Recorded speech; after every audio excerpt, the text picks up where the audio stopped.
ஹம்ச ஸ்வாகதம். ஹே ஹம்சமே, இங்கே வா, இங்கே வா, உனக்கு ஸ்வாகதம். இங்கே வா, பக்கத்தில் வா. இது அவனுக்காக நாங்கள் பால் எல்லாம் எடுத்து வச்சுருக்கோம். உனக்கு பால் குடிக்கிறது பிடிக்கும் இல்லையோ, நல்ல பால் குடி. நீ உன்னை பார்க்குறத பகவான் ஸ்ரீகிருஷ்ணன் சொல்லி அனுப்பின தூதன் மாதிரி தோணுறதே. இது பார்க்குறத முதல்ல இது கேட்குறவாளுக்கோ, இல்லை திடீர்னு இதை பற்றி கேட்குறவாளுக்கோ, இந்த பாகம் மட்டுமே படிக்கிறவாளுக்கோ இது கேட்குறத என்னது இவா புலம்புறா, ஜீவன் இல்லாத சந்திரன் கிட்டக்க போய் பேசுகிறா, சாகரத்துக்கிட்டக்க போய் பேசுகிறா, நதி கிட்டக்க பேசுகிறா, இவளுக்கு என்ன பித்து பிடிச்சிருக்கா சொல்லி தான் கேட்பா. அந்த பரமாத்மாவை வெளியில எல்லாம் தெரியறா, வெளியில் தெரிஞ்சு கிடைக்கிறது இல்லை, உள்ளேயே இருக்கான்னு சொல்லி புரிஞ்சுக்கிறா. அந்த ஒரு நிலைக்கு வரணும்னுன்னா நம்ம வெளியில் தெரிஞ்சுட்டே தான் இருக்கணும். தெரிஞ்சு அந்த பகவானுக்காக ஏங்கி அந்த பக்தி வரும் இல்லையா, ஹிருதயத்தில் பக்தி அப்படி திருடமாகிற சமயத்தில் அந்த பக்தியோட குழந்தைகளான ஞானமும் வைராக்கியமும் தானே ஹிருதயத்துக்குள்ளே வரும். அது தெரிஞ்சுக்கணும். அந்த ஞானம் வந்து விட்டா பகவான் எல்லா இடத்துலையும் இருக்கார், தனக்குள்ளேயும் இருக்கான்னு சொல்லி புரிஞ்சுவிடும்.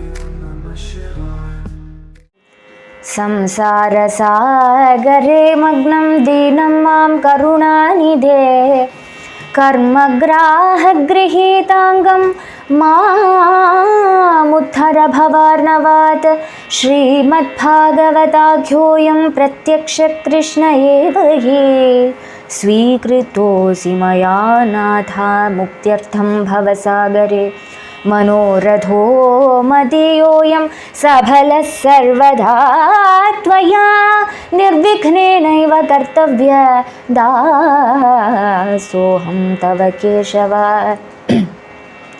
शुकरूपप्रबोधज्ञा सर्वशास्त्रविशारदा एतत् कथा प्रकाशेन मदज्ञानं विनाशय देवदेव जगन्नाथा पुण्यश्रवणकीर्तना यदुत्तमोत्तमश्लोक नारायण नमोऽस्तु ते भवे भवे यदा भक्ति पादयोस्तव जायते तदा कुरुष्व देवेश नाथस्त्वं नो यत प्रभो नाम संकीर्तनं यस्य सर्वपापप्रणाशनं प्रणामो दुःखशमनं नमामि हरिं परं नमो महावदान्याय कृष्णप्रेमप्रदायते कृष्णाय कृष्णचैतन्यनाम्ने गौरत्विषे नमः हरे रामेति कृष्णेति नाम संकीर्तनं सदा लोकक्षेमाय कुर्वन्तं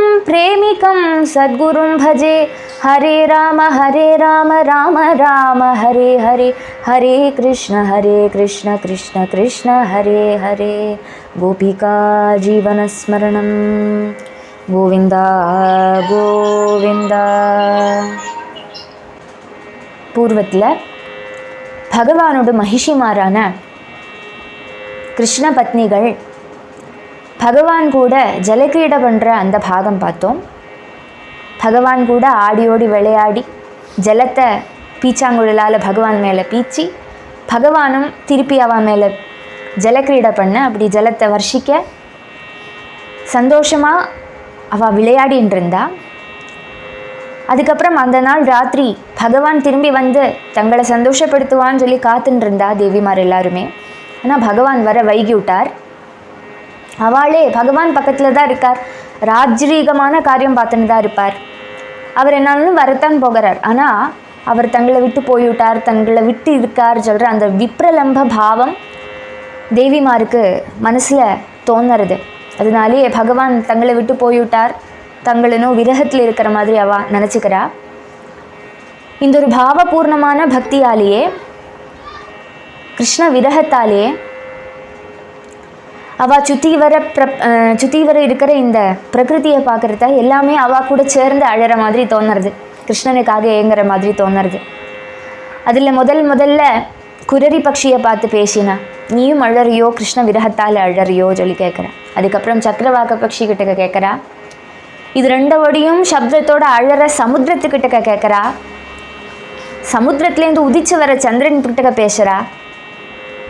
அதுக்கப்புறம் மேகத்துக்கிட்ட பேசுகிறா, நதிகளை பார்த்து பேசுகிறா. அப்படியே அவளோட அந்த பக்தி ரசம் நமக்கு தெரியறது.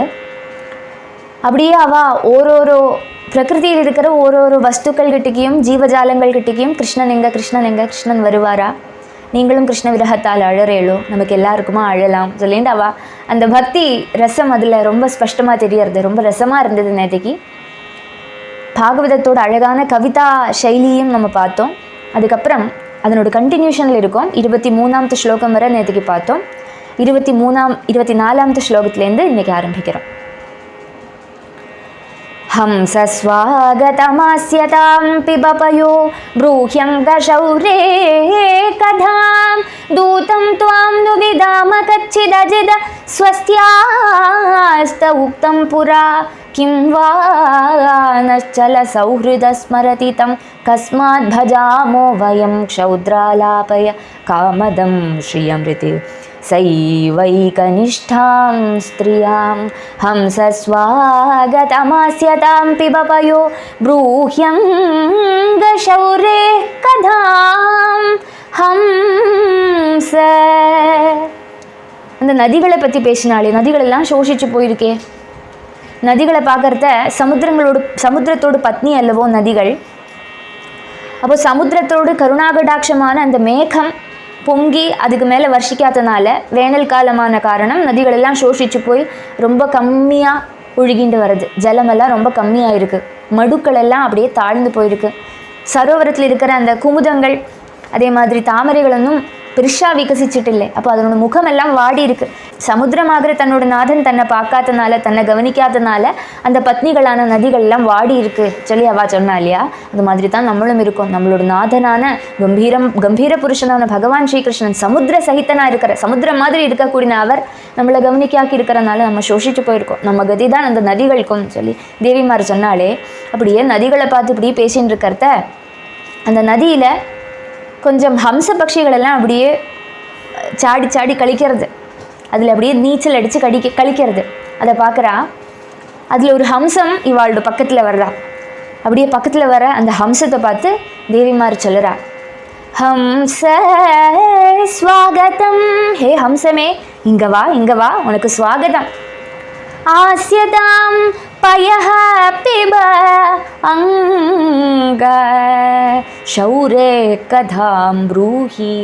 ஹே ஹம்சமே, இங்கே வா, பக்கத்தில் வா. இது அவனுக்காக நாங்கள் பால் எல்லாம் எடுத்து வச்சுருக்கோம். உனக்கு பால் குடிக்கிறது பிடிக்கும் இல்லையோ, நல்ல பால் குடி.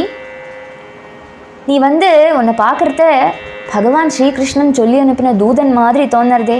பகவான்கிட்டேருந்து சந்தேஷத்தை வகிச்சுட்டு வந்திருக்கியோ எங்கள் பக்கத்தில். பகவான் என்ன சந்தேஷம் சொல்லி கொடுத்தார்? அந்த பகவானோட கதைகளை பற்றி எங்கள்கிட்ட சொல்லறியா? அந்த பகவானை பார்க்காக்கி நாங்கள் தப்பிச்சுன்னு இருக்கோமே, எங்களுக்கு அந்த பகவானோட கதையை சொல்லேன்னு சொல்லி கேட்குறா. க்ஷுத்ரனான அந்த அவரோட தூதன் அல்லவோ நீ? அவருக்கு ஸ்நேகம் இருக்கா? இன்னமும் எங்களை ஸ்நேகத்தோடு அவர் பார்த்துப்பாரா? ஸ்நேகம் இருந்தால் இங்கே வந்து விடுவாரே. ஸ்நேகம் இருக்கா வாஸ்தவத்தில் அவருக்கு? எங்களோட எல்லா ஆக்கிரகங்களையும் சாதிப்பிக்க கூடின அவர் இங்கே வரமாட்டாரா?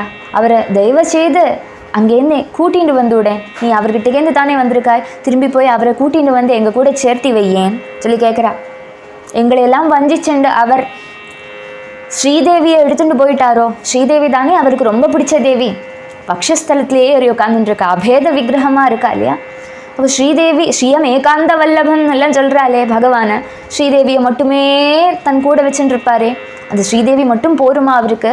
நாங்கள் இந்த 16,108 பேர் வேண்டாமா சொல்லி கேட்குறா தேவிமாரெல்லாம். அந்த தேவியை ஸ்ரீதேவி அங்கே விட்டுட்டு அவரை மட்டும் கூட்டிட்டு வாயேன்னு சொல்லி கேட்குறா. இவாளுக்கு ஒரு சப்பலம். என்ன, ஸ்ரீதேவி மட்டுமே பகவான் கூட ரசிச்சுட்டு இருக்காளே, கொஞ்ச நேரம் எங்கள் கூடயும் வரட்டுமே பகவான். அந்த ஸ்ரீதேவியை உபேட்சிக்கிறதுக்கு என்ன இவருக்கு இவ்வளோ பிரயாசம், அவளை உபேட்சிச்சுட்டு வர முடியாதா சொல்லி கேட்குறேன். அப்படி கேட்குற இவாளோட தாபம் தான் தெரியும். ஸ்ரீதேவி கிட்டக்க அவளுக்கு பிரத்யேகமான வைரம் இல்லை, ஆனால் இவாளோட தாபம் தெரியறது. அதனால சொல்கிறேன், இங்கே வாஸ்தவத்தில் ஸ்ரீதேவியே ருக்மிணி தேவியாக இவா கூட்டத்தில் இருக்கா. அந்த ருக்மிணி தேவியும் கூடி சேர்ந்து தான் இப்படி சொல்கிறேன். அப்போ ஸ்ரீதேவி கிட்டக்க அவளுக்கு வைரம் சொல்லி நம்ம நினச்சிக்க கூடாது. இதெல்லாம் விரக தாபம் அதிகரிக்கிற சமயத்தில் அவளுக்கு ஜனிக்கக்கூடியதான பாவங்கள். அப்படி அந்த ஹம்சத்துக்கிட்டக்க பேசுகிறா, தெய்வஜேது பகவான் அங்கேருந்து கூட்டிட்டு வாயேன்னு சொல்லி அதுக்கிட்ட உட்காந்துட்டு அழறாளாம்.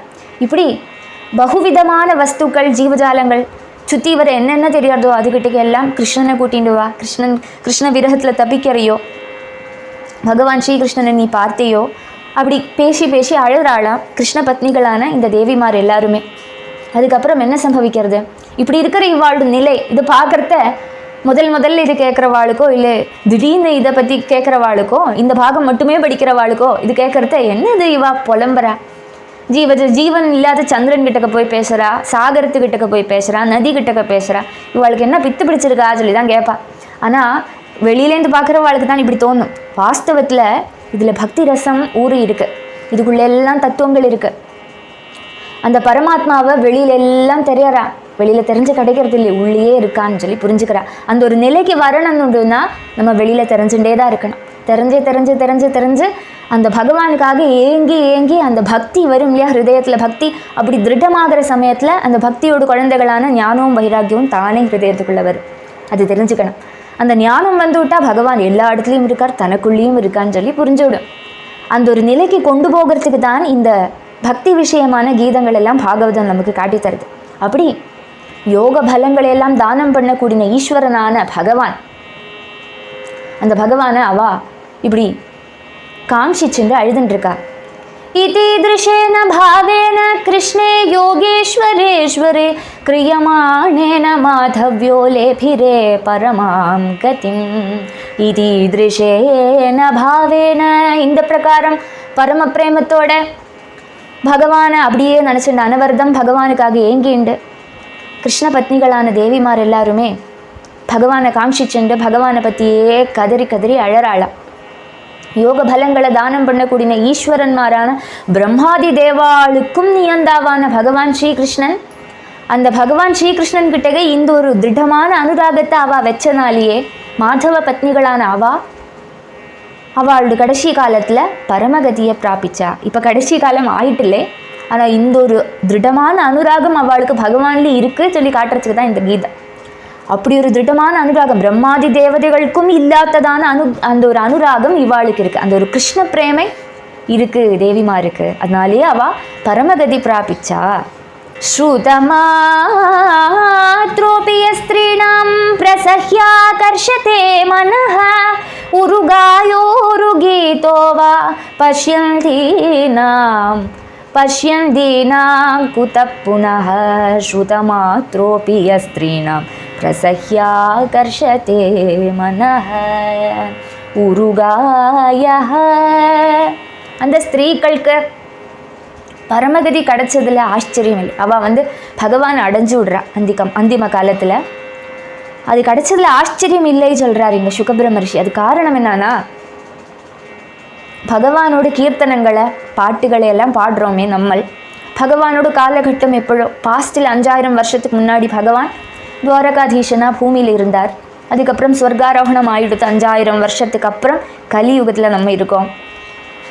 நம்ம இந்த காலகட்டத்தில் இருந்துட்டு பகவானோட நாம சங்கீர்த்தனம் பாடுறோம், பாகவதம் படிக்கிறோம், பாகவதம் கதை கேட்குறோம், சத்சங்கத்தில் ஈடுபடுறோம். அந்த சமயத்தில் சாதுக்கள் இதே மாதிரி பகவானோட லீலைகளை எல்லாம் வர்ணிப்பா. அதை கேட்குற சாதாரண ஸ்திரீக்களான நம்மளை மாதிரி ஸ்திரீக்கள்னே இங்கே சொல்கிறா. நம்மளை மாதிரி இருக்கிற ஸ்திரீகளோட மனசே சுத்தமாயிடுறது. நம்மளோட மனசு பலாத்காரேன விஷயங்கள் அபகரிக்கிறது இல்லை. நம்ம மனசு நிர்மலமாயிடுறது பகவானோட கதையை கேட்ட மாத்திரத்தில். அப்படி இருக்க பகவானோட கதை கேட்ட மாத்திரத்திலேயே இப்படி ஒரு பக்தி நமக்கு ஜனிக்கிறதுனா, அந்த பகவானுக்கு அனமரதுவும் கைங்கரியம் பண்ணிட்டு இருக்கக்கூடிய சாட்சாதாக பார்த்து பகவானுக்கு பர்சனலாக சேவை பண்ணக்கூடிய அந்த கிருஷ்ண பத்னிகளோட ஸ்தானம் எத்தகையதானதாக்கும் சொல்லிங்க சொல்கிறா. அவளோடெல்லாம் அந்த கரணத்தோட அந்த மனசோட அந்த பலத்தை பற்றி சொல்கிறா. அந்த நைர்மல்யத்தை பற்றி சொல்லறாங்க. அப்படி பகவானை நேரில் பார்த்து பகவானுக்கு சேவை பண்ணும்படியான அந்த பரமபாக்கியம் கிடைச்சா அவளுக்கு பரமகதி கிடைக்காதா? கதை கேட்குறவாளுக்கே பரமகதி கிடைக்கிறதுனா பகவானுக்கு சேவை பண்ணினா இந்த கிருஷ்ண பத்னிகளோட ஸ்தானம் எவ்வளோ உயரத்தில் இருக்கும் சொல்லி தெரிஞ்சுக்கணும். யாசம் பர்யச்சரன் பிரேம்னா பாதசம் வாஹனாதிபிஹி ஜகத்குரும் பர்த்ருபுத்யா தாசாம் கிம் வர்ணியதே தபஹ. யாசம் பர்யச்சரன் பிரேம்னா பாதசம் வாஹனாதிபிஹி. பகவானுக்கு எப்படி எப்படி சேவை பண்ணுறாவா? பாதிவிரத்தியத்தோடு சேவை பண்ணுறா. சாதாரண இந்த லோகத்தில் இருக்கிறவா, இப்போ இகலோகத்தில் இந்த ஒரு காலகட்டத்தில் கலியுகத்தில் இருக்கிறவா, கல்யாணம் பண்ணி தம்பதிகளாக இருக்கிற கிருஷ்ண பக்தர்களான ஸ்திரீ ஜனங்கள் இருப்பாளே, அந்த ஸ்திரீ ஜனங்கள் அவளோட புருஷனை பகவானை பாவிச்சுண்டு அந்த புருஷனுக்கு சேவை பண்ணுறா. இந்த காலத்தில் அப்படி தான் ஸ்திரீகளோட தர்மம்ன்றது பதி சேவை. பதிகளுக்கு சேவை பண்ணுறா. சேவை பண்ணுறத அவரை ஜஸ்ட் ஒரு சரீர பந்துவாக மட்டும் காணாகி அவருக்குள்ளேயும் இருக்கக்கூடிய பகவானை கண்டுண்டு அந்த பகவானுக்கு சேவை பண்ணுறா கிருஷ்ண பக்தர்கள். யதார்த்தமான கிருஷ்ண பக்தர்கள் அப்படி தான் பண்ணுவா. அப்போ அப்படி இருக்க, அப்படி பதியில் பகவானை கண்டுண்டு சேவை பண்ணக்கூடியனா அவளுக்கு கூடி அவளோட பாதிவிரத்திய மகிமையால் பரமகதி கிடைக்கிறது. பாதிவிரத்தியம்னதும் பகவான் அனுகிரகம் பண்ணித்தானே கிடைக்கும் இல்லையா? அந்த மகிமையால் அவளுக்கு பரமகதி கிடைக்கிறது. அப்படி இருக்கிறத சாதாரண மனுஷியாலேயே பகவானை கண்டுண்டு சேவை பண்ணுறக்கூடின அந்த ஸ்திரீ ஜனங்களுக்கு பரமகதி கிடைச்சதுன்னா சாக்ஷாத் பகவான் ஜெகத்குருவான பகவான் ஸ்ரீகிருஷ்ணன் திவ்யமங்கள விக்கிரகத்தோட இந்த பூமியில் அவதாரம் எடுத்து இருக்கிற சமயத்தில் அந்த பகவானுக்கு சேவை பண்ணின பிரத்யக்ஷ பர்த்தா ஆன பகவானுக்கு பாத சம்வாகனாதி சுஷ்ரூஷைகள் பண்ணின அந்த தேவிகள், அதி பிரேமத்தோட பண்ணின அந்த தேவிகளுக்கு அவளோட தபப்பலம் அவளுக்கு பரமகதி கிடைக்காதுன்றதுல ஒரு டவுட்டும் இல்லையே. அவள் தபப்பலம் எத்தகையதாகும் சொல்லி இங்கே வர்ணிக்கிறார். ஏவம் வேதோதிதம் தர்மம் அனுதிஷ்டன் சதாம் கதிஹி கிரகம் தர்மார்த்த காமானாம் முஹுஸ்ஸா தர்ஷயத் பதம். ஏவம் வேதோதிதம் தர்மம் அனுதிஷ்டன் சதாம் கதிஹி. கிரகஸ்தாசிரமம் பகவான் அனுஷ்டித்து நமக்கு காட்டி தந்ததுக்கு என்ன காரணம், என்ன பிரயோஜனம், அதுலேருந்து அதை சொல்ல ஆரம்பிக்கிறார். இந்த பிரகாரம் வேதத்தில் நிச்சயிச்சிருக்கக்கூடியதான கிரகஸ்த தர்மம் யதாக்கிரமம் அனுஷ்டித்த பகவான் ஸ்ரீகிருஷ்ணன் தர்மம் அர்த்தம் காமம் சொல்கிற 3 புருஷார்த்தங்கள் சம்பாதிக்கிறதுக்கு உடையதான ஸ்தானமாக்கும் கிரகஸ்தாசிரமம் சொல்லி காட்டித்தர. கிரகஸ்தாசிரமத்தில் இருக்கிறத தான் பாக்கி 3 புருஷார்த்தங்களை நமக்கு சம்பாதிச்சுக்க முடியும். தர்மம் அர்த்தம் காமம் மோட்சமும் சம்பாதிக்க முடியும். அது அடுத்த ஆசிரமத்துக்கு போனால் தான் கிடைக்கணும் இல்லை. கிரகஸ்தாசிரமத்திலேயே இருந்து நாம சங்கீர்த்தனம் பண்ணிட்டு பாகவத தர்மத்தில் இருந்தால் மோட்சமும் கிடைக்கும். அப்படி தெரியணும். அதனால எல்லா விதமான புருஷார்த்தங்களையும் சம்பாதிக்கிறதுக்கு யோக்கியமான ஒரு ஆசிரமமாக்கும் கிரகஸ்தாசிரமம். அப்போ அதில் தான் இருக்கணும். பெரும்பாலும் ஜனங்கள் அதில் தான் இருக்க முடியும். அதனால் அதை அனுஷ்டானம் பண்ணி பகவான் காட்டி தந்தார். அது எப்படி இருக்கணும்னு சொல்கிறத காட்டி தந்தார். ஆஸ்திதஸ்ய பரம் தர்மம் கிருஷ்ணஸ்ய கிருஹமேதினாம் ஆசன் ஷோடச சாஹஸ்ரம் மஹிஷ்யஸ்ச சதாதிகம். ஆஸ்திதஸ்ய பரம் தர்மம் கிருஷ்ணஸ்ய கிருஹமேதினாம். பகவானோடு கிரகஸ்தாசிரம தர்மத்தை பற்றி பகவான் எப்படி கிரகஸ்தாசிரமம் நடத்தினார் அதோடு கொஞ்சம் காரியங்கள் எல்லாம் அந்த விதமான பகவானோட லீலைகளை பற்றியெல்லாம் பார்த்தோம். இதுக்கப்புறம் பகவானுக்கு எவ்வளோ குழந்தைகள் பிறக்கிறா, அந்த குழந்தைகளோட எப்படி கிரகஸ்தாசிரம தர்மத்தில் இருக்கா, அப்பாவுக்கு தப்பாக்கி குழந்தைகள் எப்படி அதே தர்மத்தை அனுசரிக்கிறார் அதையும் சொல்ல ஆரம்பிக்கிறார். பகவானுக்கு 16,108 தேவிமார் இருக்கா, பத்னிகள் இருக்கா. அவளை கல்யாணம் பண்ணிட்டு பகவான் ஒருத்தர்லேயும் 10 குழந்தைகளுக்கு ஜன்மம் கொடுக்கிறார். அந்த குழந்தைகள் எல்லாமே பகவானுக்கு ஏற்ற மாதிரியே பகவான் எப்படி வழிகாட்டுறாரோ அது மாதிரியே அவளும் அனுசரிக்கிறார். தாசாம் ஸ்திரீ ரத்ன பூதானாம் அஷ்டௌ யா ப்ராகுதாஹ்ருதாஹ ருக்மிணி பிரமுகா ராஜன்ஸ்தத்புத்ராம்ஷ்சானுபூர்வஷः. தாசாம் ஸ்திரீ ரத்ன பூதானாம் அஷ்டௌ யா ப்ராகுதாஹ்ருதாஹ. ஸ்திரீ ரத்ன பூதானாம் ஸ்திரீகளில் வச்சு ரத்னங்களாக இருக்கக்கூடிய அந்த தேவிமார் 16,108 ரத்னங்களா அப்படி இருக்கிறாவா. ஒரே மாதிரி சௌபாகியாதி லட்சண யுக்தங்களான ஸ்திரீகளாக்கும் சொல்கிறார். எல்லாருமே ஒரே மாதிரி இருப்பா, ஒரே விதமான நல்ல நல்ல குணங்கள் அவளுக்கு உண்டு, எல்லாரும் உயர்ந்ததான ஜாதி ஸ்திரீகளாக்கும். அப்படி இருக்கிறாவா அதில் முக்கியமானவா 8 பேர், ருக்மிணி முதலான தேவிகள். நம்ம அதை பார்த்துருக்கோம் இல்லையா, டீட்டெயிலாக பார்த்துருக்கோம். அவளுக்கு புத்திரன்மார் உண்டாயிருக்கா. இந்த 16,108 பேருக்கும் உண்டு, குழந்தைகள் உண்டு, 10 பேர் உண்டு. அதை பற்றி எல்லாம் முன்னாடி சொல்லியிருக்கேனே, அதுதான் சொல்கிறார் சுகபிரம்ம ரிஷி. முன்னாடி உங்கள்கிட்ட விவரிச்சிருக்கேனே பரீட்சித்தே. அவளோடு கூட பகவான் கிரகஸ்தாசிரம தர்மத்தை காட்டித்தரார். ஏகைகஸ்யாம் தச கிருஷ்ணோஜி ஜனதாத்மஜான் யாவத்ய ஆத்மனோ பார்யா அமோக கதிரீஸ்வரः. ஏகைகஸ்யாம் தச கிருஷ்ணோஜி ஜனதாத்மஜான். வேதத்தில் எல்லாம் சொல்லப்பட்டிருக்கு, பண்டு காலத்தில் கல்யாணம் பண்ணியிருந்தா 10 குழந்தைகளுக்கு ஜன்மம் என்ன சொல்லுவா, கொடுக்க சாதிக்கட்டுன்னு சொல்லி அனுகிரகம் பண்ணுவா. வேதத்திலே சொல்லப்பட்டிருக்கு அப்படி. அப்போ அது பிரகாரமே அந்த வேதம்ன்றது பகவானோட ஹிருதயம் அல்லவோ, பகவான் அல்லவோ நிர்மிச்சிருக்கார். அதனால அந்த வேதத்தில் சொல்லியிருக்கிற பிரகாரமே, ஸ்ருதியில் சொல்லியிருக்கிற பிரகாரமே பகவானும் ஜீவிச்சு காட்டணும்னு சொல்கிற அந்த ஒரு இது இருக்கிறனால பகவான் ஓரிரு தேவிமார்லேயும் 10 குழந்தைகளுக்கு ஜென்மம் கொடுக்குறார்.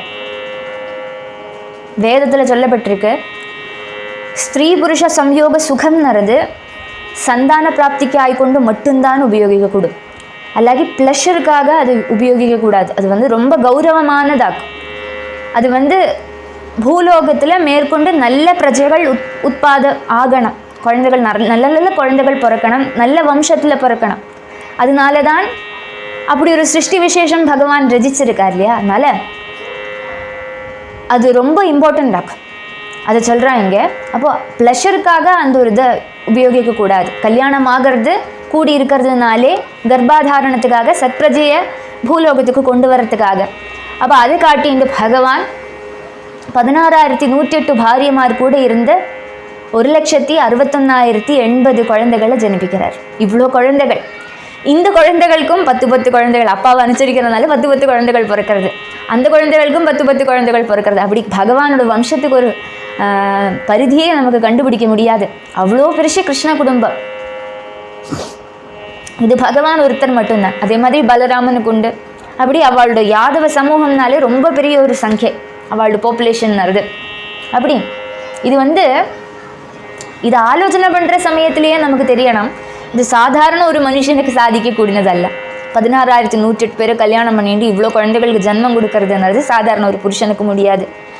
அதனாலேயே புரிஞ்சுக்கணும், இந்த 16,108 பேருக்கும் ஒவ்வொரு கிருஷ்ணனா அவள் கூட இருந்து அவளுக்கு வேண்டதெல்லாம் பகவான் தான் பண்ணி கொடுக்குறார். இத்தனை பேரையும் காப்பாற்றுறது, இந்த குழந்தைகளுக்கெல்லாம் நேரம் என்னென்ன பண்ணணும் எல்லாம் பண்ணுறதும் பகவான், எல்லாம் நிர்வகிக்கிறார். அப்போ பகவான் யோகேஸ்வரேஸ்வரனாக்கும் சொல்லி இதுலேருந்து தெரிஞ்சுக்கணும். இந்த ஆச்சரியத்தை யாருமே பார்க்க மாட்டா. இவ்வளோ ஸ்திரீக்களை கல்யாணம் பண்ணிட்டானா சொல்லி அவஹேளிச்சு பேசுவா. ஆனால் இதுலேயும் ஒரு ஆச்சரியம் இருக்குது. அது ஒன்றும் கணிக்க முடியாத சாதாரண ஜனங்களுக்கு. ஆனால் பக்தாளாக இருக்கிறனால நம்ம இது நல்லா புரிஞ்சுக்கணும்.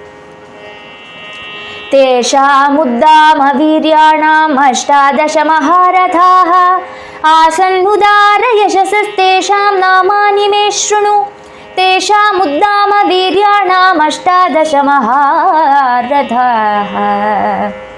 அதுக்கப்புறம் இப்படி பகவானோட குழந்தைகளை பற்றி சொன்னோமே, அந்த புத்திர பௌத்ராளை பற்றியெல்லாம் சொன்னோமே, அதில் பகவானோட புத்திரன்மாரில் 18 பேர் ரொம்ப மகத்தான கீர்த்தி உடையவாளுக்கு. அவள் சத்கர்மங்கள் பண்ணிட்டு இருக்கா. பகவான் எப்படி இருக்காரோ அதே மாதிரி இருக்காளாம். அவள் மகாரதன்மாராக்குமா.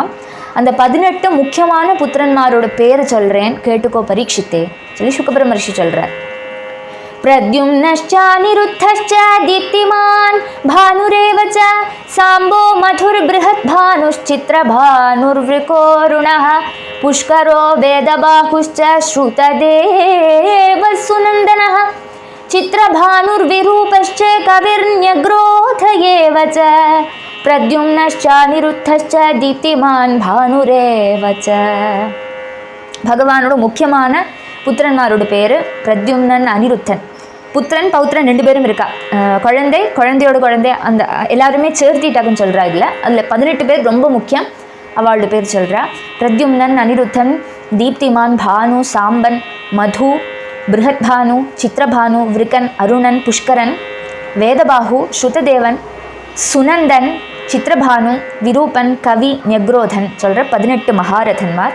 இவாள்லாம் ரொம்ப பெரியவாளாக்கும், யாதவ சபையிலே ரொம்ப பிரமுகாளாக்கும் சொல்லி இங்கே சொல்கிறார்.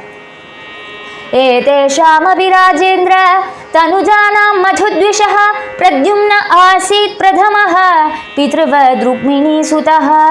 एतेषामपि राजेन्द्र राजेन्द्र हे ராஜஸ்ரேஷ்டா, ஹே பரீட்சித்தே, பகவான் ஸ்ரீகிருஷ்ணனோட குழந்தைகளான இவா எல்லாருமே ரொம்ப முக்கியன்மாராகும்னு சொன்னோம். அதில் இந்த முக்கியாளியும் ஒருத்தர் முக்கியன். எல்லாரோடையும் பகவானோட குழந்தைகளில் ரொம்ப முக்கியமானவர், முதல் ஸ்தானத்தில் இருக்கக்கூடியவர் பிரத்யும்னன். அந்த பிரத்யும்னன் சாட்சாத் காமதேவனுடைய அவதாரம். பிரத்யும்னோட கதையெல்லாம் நம்ம பார்த்துருக்கோம். பகவானுக்கு ருக்மிணி தேவியில் பிறந்த பிள்ளையாக்கும் பிரத்யும்னன். அந்த பிரத்யும்னனை தான் சொல்கிறா இங்கே பித்ரு துல்லியனாம், பகவானுக்கு துல்லியமாக இருக்கக்கூடியவன். பகவானுக்கு துல்லியமாக யாருமே இல்லை சொல்கிறோம், ஆனால் நியர் பர்ஃபெக்ட் சொல்லலாம் இல்லையா. பகவானோடு சேம் டு சேம் சிமிலராக இருக்கக்கூடியவர், ഏറ്റവും കൂടുതൽ பகவானோட ட்ரேட்ஸை இன்ஹெரிட் பண்ணினவர்னு வேணும்னா சொல்லலாம். அவர் தான் பிரத்யும்னன். பிரத்யும்னன் ருக்மிணி தேவியோட புத்திரனாகிறார். அந்த பிரத்யும்னனை பற்றி சொல்கிறா. சரூக்மிணோ துஹிதரம் உபயேமே மகாரதः தஸ்மாத் சுதோ நிருத்தோ பூன் நாகாயுத பலான்விதः. சரூக்மிணோ துஹிதரம் உபயேமே மகாரதः. மகாரதனான அந்த பிரத்யும்னன் சதுர்வியூக மூர்த்திகளில் ஒரு மூர்த்தியாக்கும்.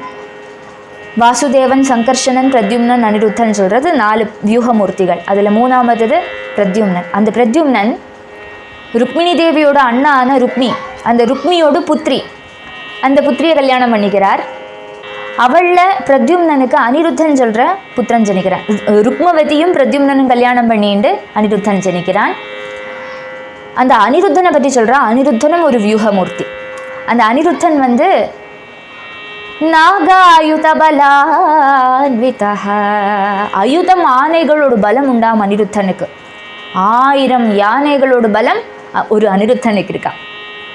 அப்பேற்பட்ட மகாரதியாகும் அனிருத்தன் சொல்லி இங்கே திருத்தரா.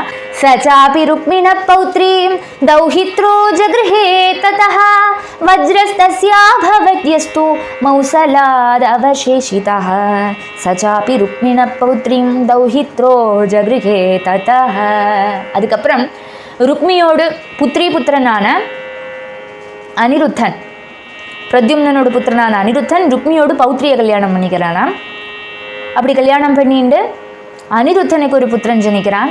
அந்த புத்திரனோட பேர் வஜ்ரன், வஜ்ரநாபன் சொல்லி கூடி பேர்.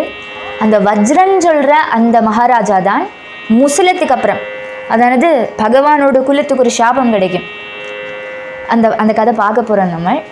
அப்போது அதனால அந்த முசலம் உண்டாகும். ஒரு முசலம் சொல்கிறது என்ன சொல்லுவா, உலக்கை, ஒரு இரும்பொலக்கை. அந்த இரும்பொலக்கையால் உனக்கு குலநாசம் வரும்னு சொல்லி சாபம் கிடைச்சி விடும் பகவானோட வம்சத்துக்கு. சாம்பனுக்கு முக்கியமாக சாபம் கிடைக்கும். அப்போ இந்த முசலத்தால் எது வம்சமே அழிய போகிறது. அழிஞ்சதுக்கு அப்புறம், எல்லாரும் அழிஞ்சதுக்கு அப்புறமும் ஒரே ஒருத்தன் மட்டும் பாக்கி இருப்பார். அவர் தான் இந்த வஜ்ரன்.